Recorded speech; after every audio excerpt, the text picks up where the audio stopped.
No puedo mirarme al espejo después de la venganza brutal que sufrí por ser una esposa infiel y engañar a mi esposo. Él lo expuso todo públicamente. Si te gustan las historias de traición y venganza, dale me gusta al vídeo, suscríbete al canal y activa la campanita para recibir notificaciones de nuevas historias. Mi nombre es Roberta, tengo 38 años, soy psicóloga clínica y profesora universitaria. Mi ahora es marido, Héctor, tiene 42 años, es abogado fiscalista y también docente.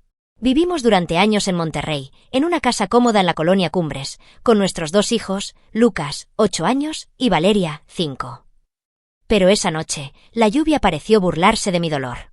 Conducía solo por la avenida Garzasada, los limpiaparabrisas del auto intentaban seguir el ritmo de las lágrimas que corrían por mi rostro. Todo lo que podía pensar era, ¿cómo llegué aquí? La ciudad entera parecía juzgarme en silencio, con sus faros apagados y sus bocinas amortiguadas. La tormenta crepitó como si fuera el eco de mi conciencia. Conducía como un fantasma con el corazón palpitante, exiliado de lo que antes había sido mi vida. Héctor me había echado de la casa sin gritar, sin armar escándalo, lo que en cierto modo dolía más. Sus palabras fueron quirúrgicas, calculadas, de esas que recuerdas incluso en las pesadillas. Ya llamé a tu madre. Ve allí. Ahora. Esas palabras resonaron con más fuerza que un trueno. ¿Y la peor parte? No podría decir que estaba equivocado. Porque tenía razón. Y yo sabía exactamente por qué. El volante estaba mojado, no sé si por la lluvia o por el sudor de mis manos. En cada semáforo, mi reflejo en el retrovisor me miraba como una acusación. El rímel corrido, la expresión de alguien que se había saboteado con precisión milimétrica. Intenté justificarlo ante mí mismo, inventar un tipo de narrativa que me aliviara. Estaba necesitado, solo, bajo demasiada presión, lo que sea. Pero era imposible escapar al hecho de que, sí, había traicionado a Héctor. Y peor, con alguien que a la larga no significaba absolutamente nada. Un impulso. Un fracaso. Un desastre. La ciudad siguió adelante con indiferencia. Los carteles de las gasolineras y los escaparates de las tiendas cerradas se desdibujaban tras el escaparate. Fue extraño darte cuenta de que el mundo no se detenía cuando tu vida se desmoronaba. Afuera todo parecía seguir al mismo ritmo. Autos esquivando charcos, peatones corriendo con paraguas, radios tocando viejas cumbias. Mientras dentro de mí, una guerra emocional implosionaba, pieza a pieza. ¿Cómo pudo alguien que siempre hablaba de responsabilidad emocional con pacientes y estudiantes haber cometido tal traición? Y eso fue lo que más dolió, la hipocresía. Pasé años ayudando a mujeres a rescatar sus matrimonios, reconstruir su autoestima, sanar de relaciones abusivas, y ahora yo era el monstruo de la historia. El villano de la historia.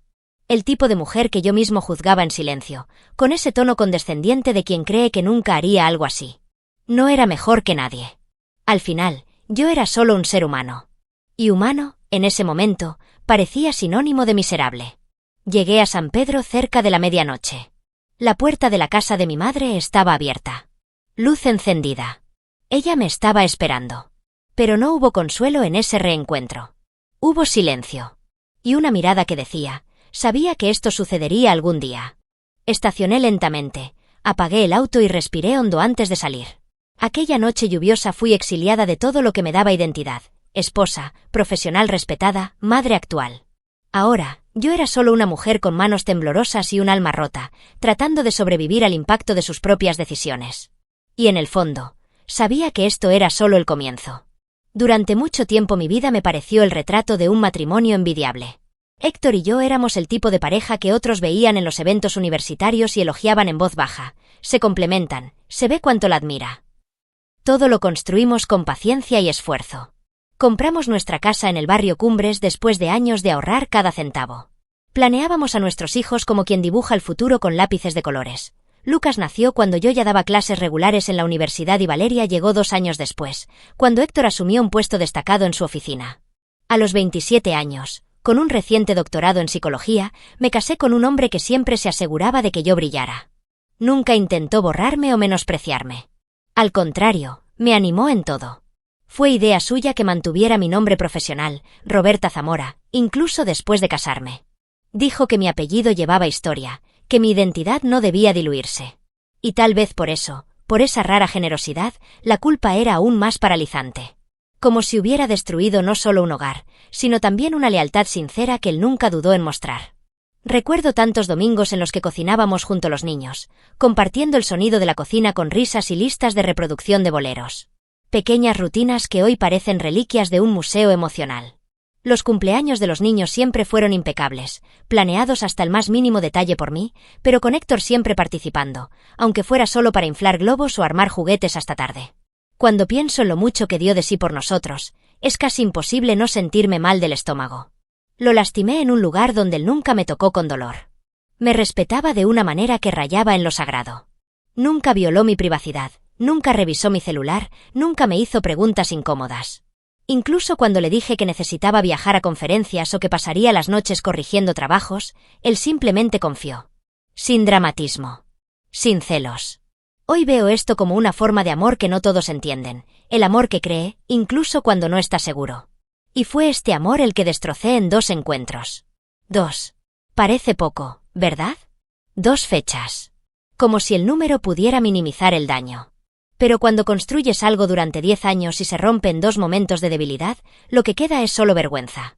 La vergüenza de haber tirado un castillo por un trago de agua. Y no fue solo el matrimonio lo que se rompió.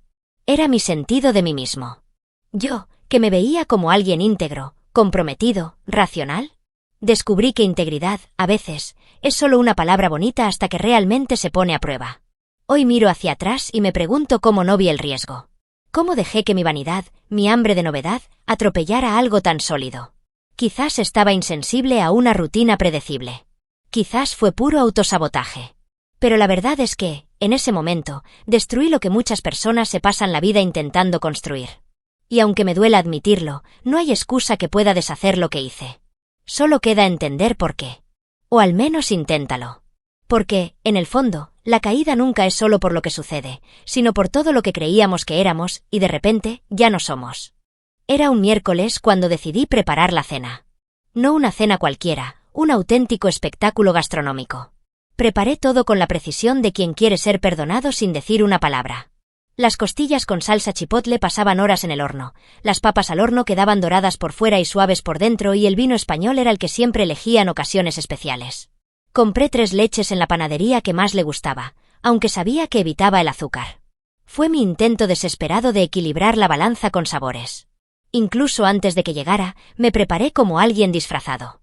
Elegí una lencería azul marino que me había regalado en nuestro último aniversario de boda y encima un vestido ajustado. Discreto, pero con un escote que le encantó. Me puse lápiz labial claro, solo para lucir naturalmente atractiva, y me rocié el perfume que él siempre decía que era mi firma. Todo calculado, como un antiguo ritual. Solo que esta vez, en lugar de una seducción inocente, había algo podrido detrás de cada gesto. Era culpa, pura y líquida, escondida bajo la seda. ¿Lo peor de todo? Él era dulce. Llegó más temprano de lo habitual, le trajo un chocolate a Valeria y se sentó conmigo en la mesa, preguntándome cómo había sido mi semana ocupada en el Congreso. Mi estómago se revolvió.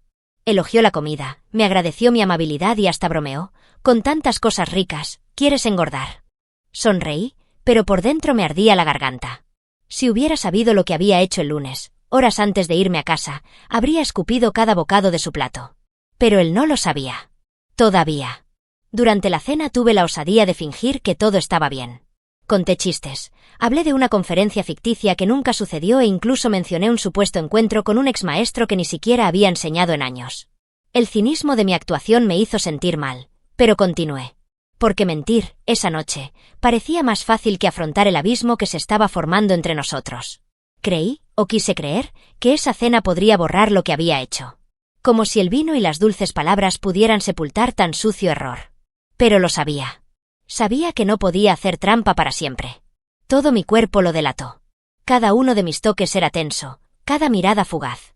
Mientras él sonreía, miré hacia otro lado. Se acabó la comida, disminuyó el vino y creció el silencio. Él lo notó. Preguntó si todo estaba bien. Sacudí la cabeza y dije que estaba cansado. Él creyó. Por supuesto que creía. Él todavía confiaba en mí.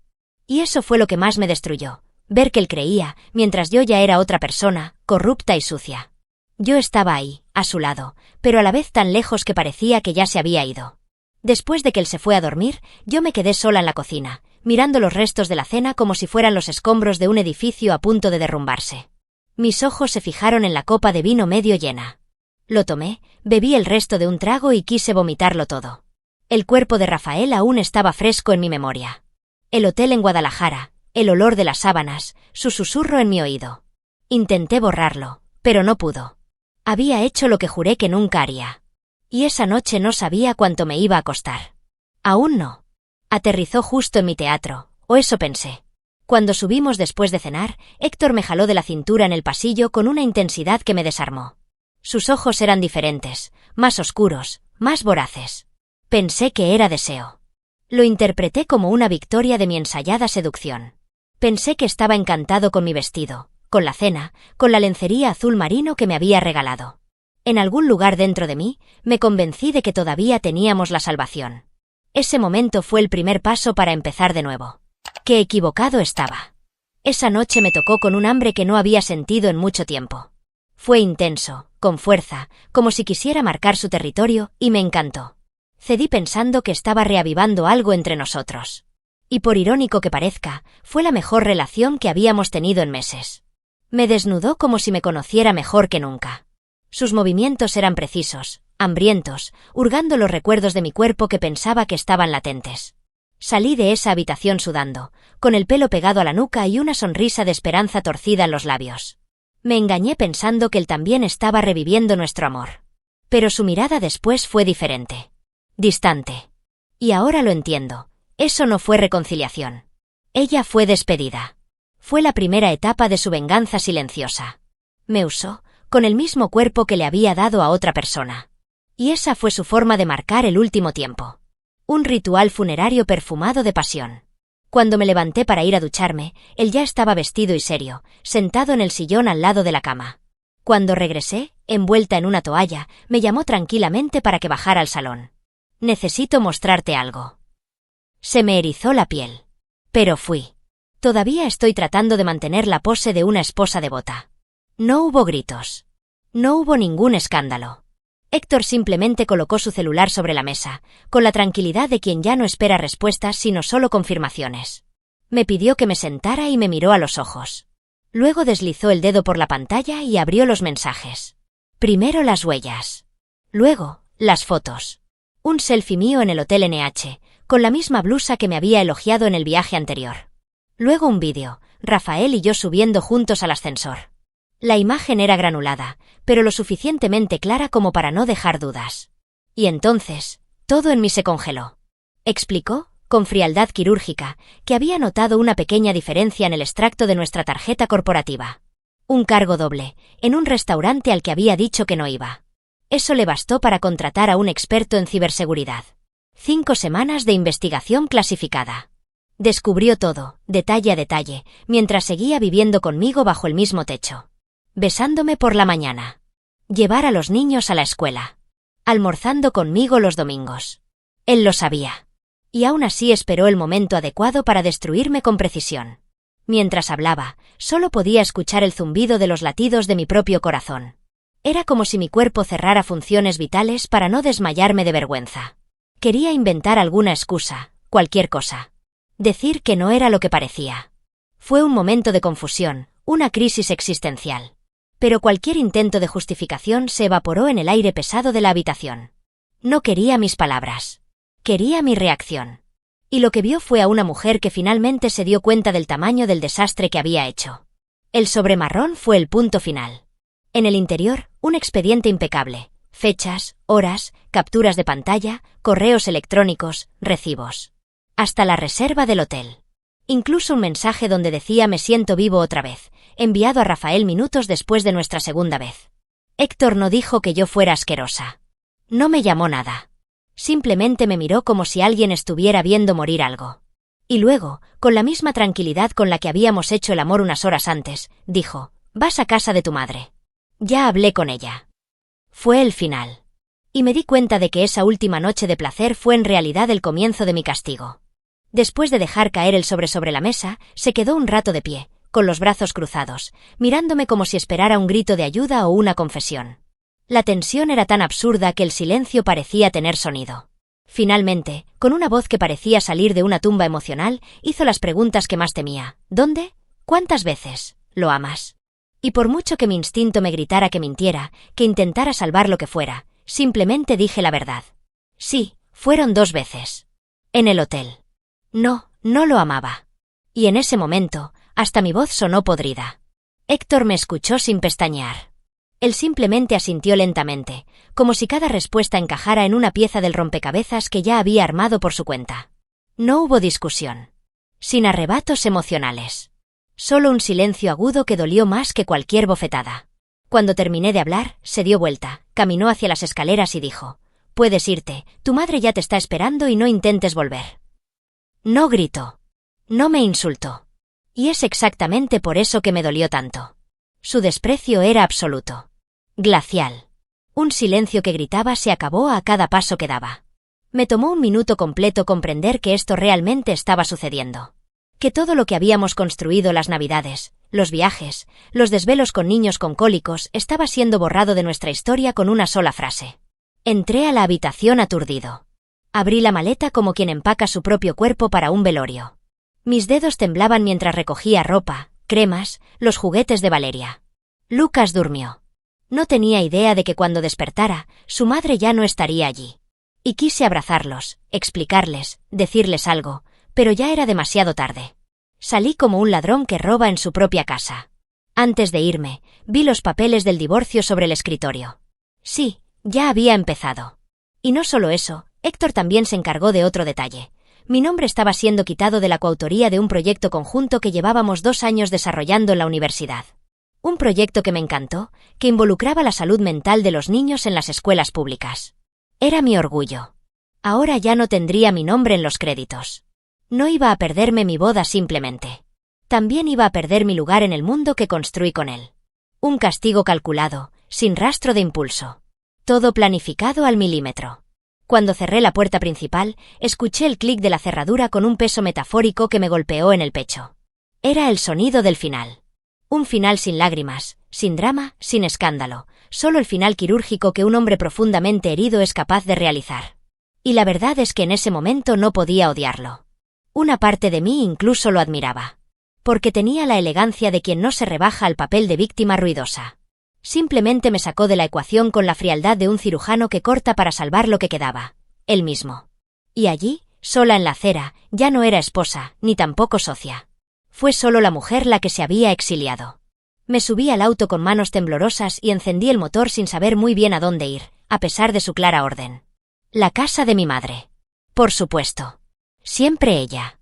Fue como regresar al lugar donde todo empezó, o tal vez donde todo estaba mal desde el principio. La ciudad parecía tener un nuevo peso. Cada edificio me recordaba algo que ya no tenía: estabilidad, rutina, familia. E incluso con todo eso, todavía había una parte de mí que no sabía qué hacer con el agujero en mi pecho. Porque no era solo el matrimonio lo que había perdido. Era la versión de mí mismo que más me gustaba. Y ese, ahora, estaba muerto. Cuando llegué a San Pedro, mi madre ya me esperaba en la puerta, de brazos cruzados, envuelta en un silencio que hablaba más que cualquier sermón. Teresa Zamora, 64 años, es profesora de letras, divorciada 3 veces y dueña de una presencia tan imponente como amarga. Su mirada no fue de sorpresa, fue de confirmación. Como si dijera: por supuesto que esto también te pasaría a ti. Ella no hizo preguntas. Simplemente señaló la vieja habitación, la que siempre olía a libros viejos y loción floral. Y allí, mientras yo dejaba caer mis maletas como quien entrega mis armas, ella se fue y volvió con un objeto que convertiría mi vergüenza en maldición. Era un vestido azul. De seda. Casi idéntica a la que usé esa noche en la cena con Héctor. Lo sostuvo con ambas manos, como si fuera un trofeo en sombras. Me puse esto la noche que destruí mi matrimonio con tu padre, dijo, sin parpadear. Me quedé helado.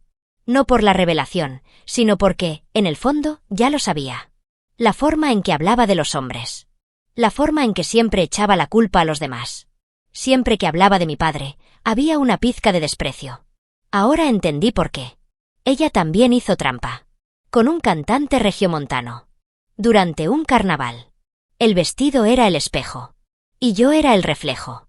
Me senté en la cama con el vestido en mi regazo, como si tuviera una maldición familiar. Era imposible no pensar en la ironía, la misma pieza, el mismo tono de azul, el mismo resplandor de seducción envenenada. Ese vestido parecía llevar en su interior el peso de todas las decisiones equivocadas de las mujeres de Zamora. Mi madre nunca lloró por ninguna de las 3 bodas que arruinó. Pero esa noche sus ojos temblaron. Siempre pensamos que merecemos más, que estamos atrapados en una vida que es demasiado pequeña para nosotros. Hasta que cometemos un error y descubrimos que simplemente estábamos adormecidos por nuestro propio ego, susurró. Escuchar eso de ella fue como escucharme a mí mismo desde afuera. Como si por primera vez comprendiera que lo que hice no fue solo un fracaso individual. Era parte de un patrón. Un ciclo. Una herencia maldita. Mi madre, mi abuela antes que ella, todas llevaban el mismo veneno disfrazado de libertad emocional. Siempre confundimos autoestima con impulsividad. Necesidad merecida. Y ahora, yo era el eslabón más nuevo de esta cadena podrida. Pero, a diferencia de mi madre, eso no me proporcionó ningún alivio. Me repugnaba. De mi parte. De todo. Dejó el vestido colgado en el pomo de la puerta, como si quisiera que él me mirara cada vez que entraba o salía de la habitación. Y miró. Él la miró y dijo, «Te pareces más a ella de lo que quieres admitir». Y esa fue mi sentencia. Durante días me quedé mirando esa tela azul como quien intenta hacer las paces con un espejo que muestra la peor versión de sí mismo. Empecé a comprender que tal vez la traición no comenzó en Guadalajara, sino mucho antes, en las historias apenas contadas de mi familia. En los silencios de la infancia. En ausencia de mi padre. En la ausencia emocional de mi madre. Pero, a diferencia de ella, yo lo sentí. Sentí todo. El peso, el barro, la vergüenza, la rabia. Y me mató por dentro. Porque lo peor de ser reflejo de alguien a quien desprecias, es saber que tal vez siempre estuviste destinado a esto. Y en esa habitación, con el vestido azul balanceándose ligeramente con el viento del ventilador, comencé a preguntarme, ¿es posible romper un ciclo como ese? ¿O algunas historias están condenadas a repetirse, generación tras generación, como una plaga familiar silenciosa? La ironía me aplastó. Yo, Roberta Zamora, doctora en psicología, autora de artículos sobre conducta conyugal y disfunciones afectivas, engañada por mi propia mente. Acostumbrado a analizar las emociones de otras personas con precisión casi quirúrgica, ahora me encontraba completamente incapaz de comprender las mías. Mis propias decisiones parecían un laberinto y estaba perdido en el centro, sin salida. Pasé años advirtiendo a los pacientes sobre impulsos destructivos, necesidades no resueltas y traumas transgeneracionales. Pero al final no fui inmune. Y tal vez nunca lo haya sido. Mi madre, sentada en el porche con té de manzanilla, soltaba frases sueltas como si no fueran bombas. ¿Sabías que mi segundo marido, Ricardo, me perdonó por una aventura, pero luego me engañó con su secretaria? Fue un ciclo. Y luego, Jaime, el tercero, bueno, ese nunca lo amé. Solo me casé porque estaba cansado de estar solo. Cada revelación fue una astilla que ella sacó de su propia alma y, sin darse cuenta, también la sacó de la mía. Fue como ver leer en voz alta el manual de mi perdición. Estaba siguiendo el libro de jugadas. Punto a punto. Dijo que la traición era solo la punta del iceberg. Que la cruel verdad es que las mujeres como nosotras siempre pensamos que merecemos algo más, algo demasiado grande para lo que tenemos. Que confundamos inquietud con insatisfacción. Que creemos que somos demasiado complejos para una vida ordinaria. Y cuando encontramos a alguien que nos ofrece paz, lo confundimos con aburrimiento. Esas palabras me atravesaron. Porque eran míos. He pensado esto tantas veces, en silencio, que escucharlo decirlo a otra persona fue como escuchar una grabación de mi propia mente. Y allí, en ese balcón de San Pedro, con el sol escondido entre las ramas secas del jardín, mi máscara de profesional, de esposa, de madre de todo comenzó a disolverse. No era superior a mis pacientes. Ni siquiera más evolucionado. Yo era solo otra mujer más tratando de entender por qué, a pesar de todo, todavía sentía que me faltaba algo. Y en el proceso de llenar ese vacío, causé un agujero aún mayor. Mi ego me traicionó. Mi vanidad me cegó. Y mi profesión, que tanto amaba, me parecía ahora un teatro donde representaba una sabiduría que no era la mía. Fue en este punto que me di cuenta de lo que realmente significa conócete a ti mismo. No es entenderse a uno mismo en teoría, es enfrentarse a uno mismo en lo peor. Es aceptar que, incluso con todos los libros leídos, con todas las tesis defendidas, todavía puedes ser patético, impulsivo, frágil. Aún puedes cometer un gran error. Y lo peor, puedes equivocarte sabiendo que te estás equivocando. Pero pensar que es lo suficientemente inteligente como para afrontar las consecuencias más tarde. Pero la vida no funciona así. Y cuando cobra, lo cobra caro. Poco a poco comencé a comprender que mi mayor error no fue la traición en sí. Fue la arrogancia de pensar que estaba por encima de eso. Que, por ser psicóloga, sería inmune al barro de las emociones humanas. Pero la verdad es que, al final del día, todos tenemos nuestro punto de quiebre. Y el mío era exactamente donde pensaba que era más fuerte. Fue una herida familiar, ancestral, emocional. Y ahora estaba abierto, completamente abierto. Sangría. Y por primera vez, sin ninguna teoría que pueda detenerlo. Héctor nunca ha sido un hombre de escándalos. Era el tipo de persona que te mataba con silencio, no con gritos. Y eso es exactamente lo que hizo. Mientras yo lloraba en los rincones de la casa de mi madre, tratando de recoger los pedazos de quien era yo, él actuó. Frío. Necesario. Implacable. No publicó nada en redes sociales personales, no me expuso directamente en ningún canal. Pero unos días después de mi partida, apareció un texto en su perfil de LinkedIn, un informe en tono de reflexión profesional. Anónimo, pero con suficientes detalles para que todos los que nos conocieron los entiendan. Era su trofeo. Y yo era el animal de peluche en la esquina de la habitación. El texto hablaba de ética, de confianza, del impacto devastador de las asociaciones rotas por el ego y la traición. Pero fue el subtexto lo que gritó. Mencionó a un colega académico, un proyecto universitario con impacto social, un hecho ocurrido durante una conferencia en Guadalajara. Lo suficiente como para que cualquiera en Monterrey supiera exactamente quién era el colega en cuestión. ¿Y lo peor? El texto se volvió viral. Fue compartido por colegas profesionales, debatido en foros, elogiado por su sobriedad y respeto al dolor personal. Mientras yo me tragaba la vergüenza, él se convirtió en un elegante mártir en una historia que yo mismo escribí. Los efectos prácticos no tardaron en aparecer. Me retiraron la invitación a 2 conferencias académicas en las que se suponía que debía hablar. Uno de ellos ya tenía listos carteles con mi nombre. Recibí correos electrónicos corteses pero fríos. A la vista de los recientes acontecimientos que han alcanzado nuestra coordinación, creemos que lo mejor es posponer su participación. Nadie dijo lo que sabía, simplemente dejaron en claro que lo sabían. Mi teléfono dejó de sonar. Los grupos de investigación me silenciaron. Y mis alumnos que antes estaban comprometidos comenzaron a evitarme en los pasillos. Al poco tiempo, mi prestigio se derrumbó como un edificio con grietas ocultas. Yo era, oficialmente, una vergüenza ambulante. Y mientras tanto, ¿Rafael? ¿Por el que había arriesgado todo? Fue apartado de la consultoría donde trabajaba. Dijeron que se debía a una reestructuración interna, pero todos sabían la verdad. El escándalo le alcanzó, incluso sin que se mencionara su nombre. ¿Y adivina qué? Desapareció. Sin mensajes. No resolvamos esto juntos. Nada. Como si hubiera delirado durante 3 noches en un hotel. Un error descartable. Y eso me hizo darme cuenta de que, además de todo, era un estúpido. Pensé que estaba viviendo un romance prohibido, cuando, en realidad, solo era un entretenimiento rápido para un hombre mediocre. El golpe final llegó con un artículo publicado en un blog jurídico de amplia circulación. El autor, también anónimo, diseccionó el impacto emocional y profesional de las infidelidades en entornos académicos. Era prácticamente un expediente ético. Lleno de términos técnicos, referencias bibliográficas, y una sutil pero demoledora carga emocional. El tipo de texto que gana premios. ¿Y yo? Leí cada línea sabiendo que se trataba de mí. Era como contemplar tu propia muerte en cámara lenta. No necesitaba llamarme nada. No necesitaba alzar la voz. Solo tenía que dejar que el mundo concluyera por sí solo. Y entonces, algo dentro de mí se rompió de una vez por todas. Porque no fue solo el fin de mi matrimonio. Fue el fin del respeto de los demás. El fin del profesional que tanto trabajé para construir. Héctor me destruyó con la misma elegancia con la que me amó durante años. Y honestamente, tal vez hubiera preferido que gritara, rompiera todo. Pero no. Me lastimó donde más me dolía, en el ego. En prestigio. En reputación.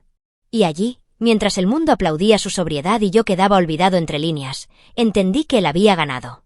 Y con clase. La peor clase de la historia.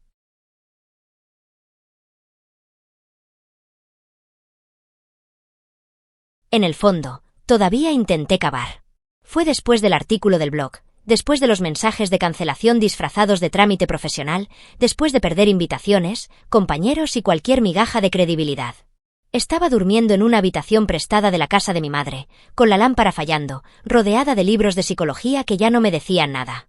En una mañana de insomnio y desesperación le escribí el mensaje a Rafael. Cancelar el hotel. Cancelar el billete. Borrar mi número. Fue breve, directo, frío. Lo último que podía controlar, cortar ese vínculo podrido. Él visualizó. Y él nunca respondió.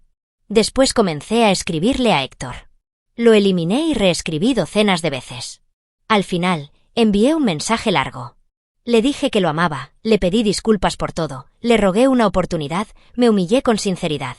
Prometí que me reconstruiría, que buscaría ayuda, que me sanaría de ese hambre emocional que destruyó nuestras vidas.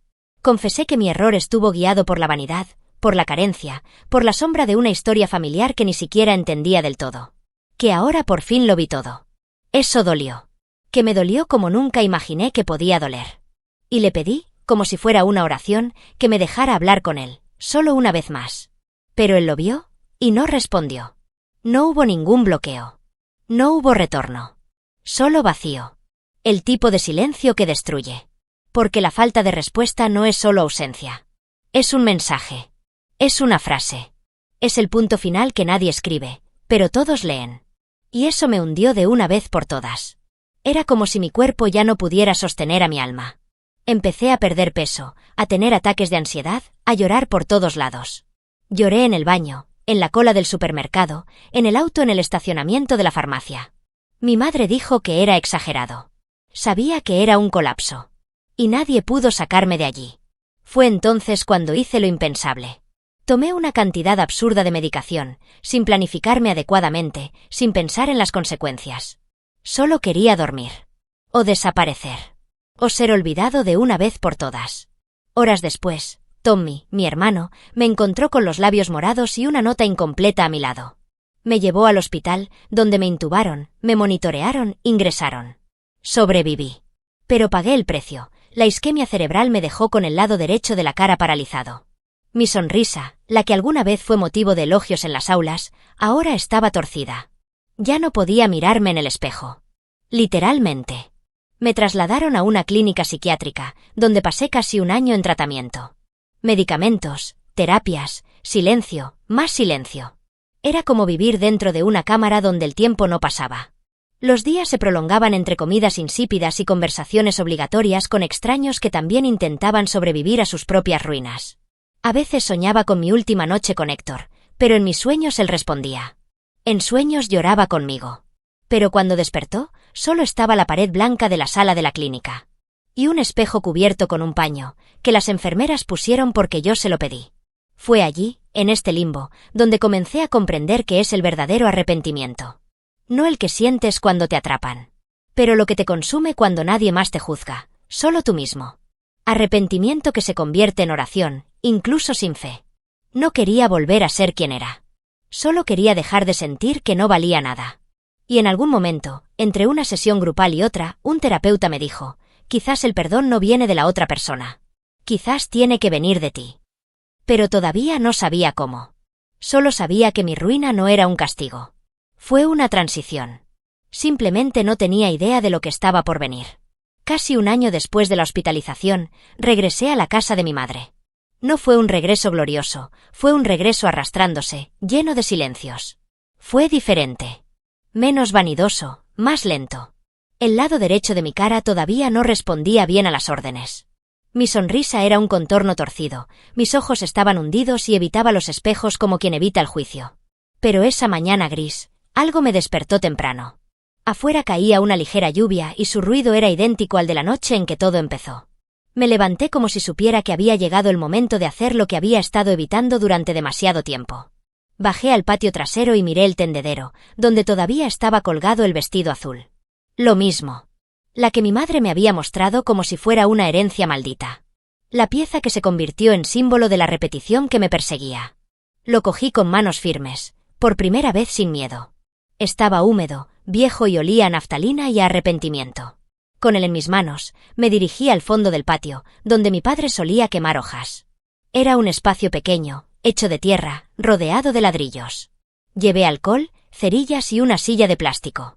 Sabía lo que tenía que hacer. Mi hermano Tommy apareció poco después. Tiene 3 años menos. Siempre ha sido más emocional, más conectado con las cosas invisibles. Cuando vio el vestido, no preguntó nada. Él simplemente asintió, como si supiera que ese momento no era solo mío. Pertenecía a todas las mujeres de nuestra familia. Nos quedamos en silencio unos minutos. El sonido de la lluvia se mezcló con el olor a tierra mojada. Dejé el vestido en el suelo, le vertí alcohol encima y encendí la cerilla. Cuando el fuego se apoderó de la tela, sentí que se me abría el pecho. Era como si cada llamarada estuviera limpiando algo dentro de mí.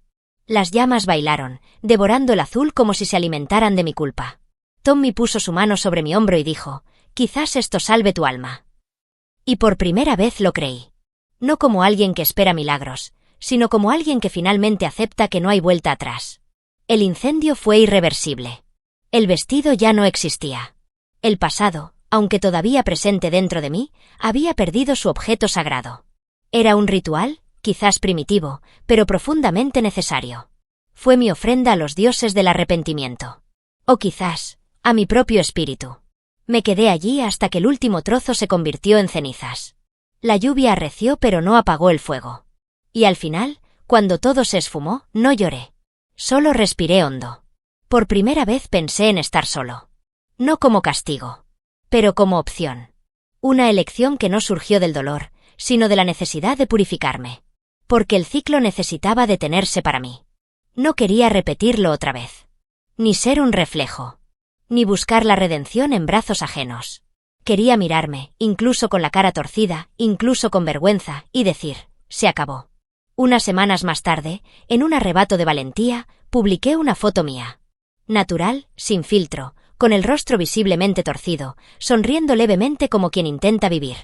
Recibí mensajes de apoyo, sí, pero también otros. Algunos, extrañamente objetivos, hombres que decían que mi nuevo rostro les parecía sexy. Uno incluso escribió que tenía un fetiche por las mujeres con discapacidades faciales y quería conocerme mejor. Algunos incluso se ofrecieron a ayudarme económicamente con el tratamiento a cambio de tener sexo conmigo. Y allí, leyendo aquellos grotescos mensajes, pensé, Karma tiene un sentido del humor sádico. Después de usar su cuerpo como moneda para hacer trampa, ahora era él quien me engañaba, convirtiéndose en un objeto de fetiche. Era el universo escupiendo de vuelta, con sarcasmo, lo que una vez di por libre pensamiento que tenía control. Deja tu opinión en los comentarios, dale me gusta al vídeo y suscríbete al canal para recibir notificaciones de nuevos vídeos, y también ayudarnos a llegar a más personas y formar una comunidad. Disfruta y mira una de las historias que van apareciendo a continuación sobre nuevas denuncias de traiciones y venganza. Hasta la próxima.